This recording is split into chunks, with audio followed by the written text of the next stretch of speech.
Doktor, umur saya 18 tahun. Kalau saya buat Kegel boleh tambah saiz tak? Soalan ini saya terima daripada ramai remaja yang dah mula ada kesedaran tentang kesihatan seksual.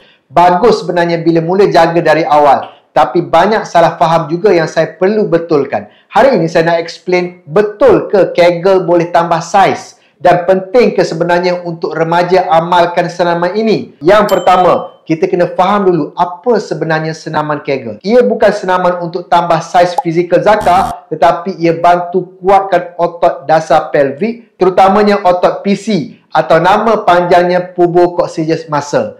Otot ni sebenarnya penting sebab ia bantu kawal air kencing, ejakulasi dan aliran darah ke zakar. Yang kedua, untuk remaja, Kegel exercise ni bukan untuk tambah saiz, tapi ia boleh bantu kuatkan kawalan semasa hubungan kelak. Ramai lelaki dewasa yang datang jumpa saya mengadu cepat pancut atau tak tahan lama. Bila saya tanya, ramai tak pernah latih otot ni pun dari muda. So, kalau mula daripada awal, kesannya ialah otot tu jadi lebih responsif, lebih kuat kawalan pancutan dan secara tak langsung boleh kurangkan risiko pancut awal. Yang ketiga, satu lagi faedah Kegel ini boleh bantu kesihatan salur darah di kawasan zakar. Bila otot tu aktif, aliran darah pun lebih lancar. Ini penting sebab aliran darah yang baik boleh bantu dapatkan iraksi yang lebih stabil dan tahan lama. Tapi sekali lagi, bukanlah tambah saiz secara fizikal. Cuma zakar akan nampak lebih padat masa ereksi sebab aliran darah tu lebih optimum.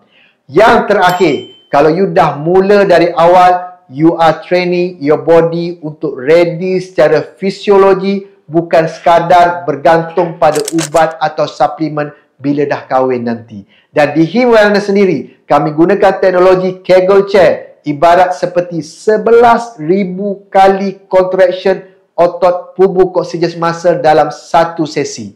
Tapi itu untuk yang dah ada masalah. Kalau you remaja dan sihat, manual training pun dah cukup. Asalkan konsisten dan tahu teknik yang betul. Jadi kesimpulannya, Kegel tak tambah saiz, tapi bantu kawal pancutan, kuatkan otot zakar dan stabilkan iraksi. Kalau dari muda dah latih, risiko kena premature ejaculation atau erectile dysfunction bila umur meningkat tu lebih rendah. So, kalau tanya saya, ya, remaja memang boleh buat. Tapi pastikan faham tujuan sebenar. Bukan sebab nak besar, tapi sebab nak sihat dan bersedia dari sekarang. Kalau nak tahu teknik betul senaman ini, boleh tengok video yang saya dah buat khas tentang cara buat Kegel dengan betul. Jangan buat main-main ya.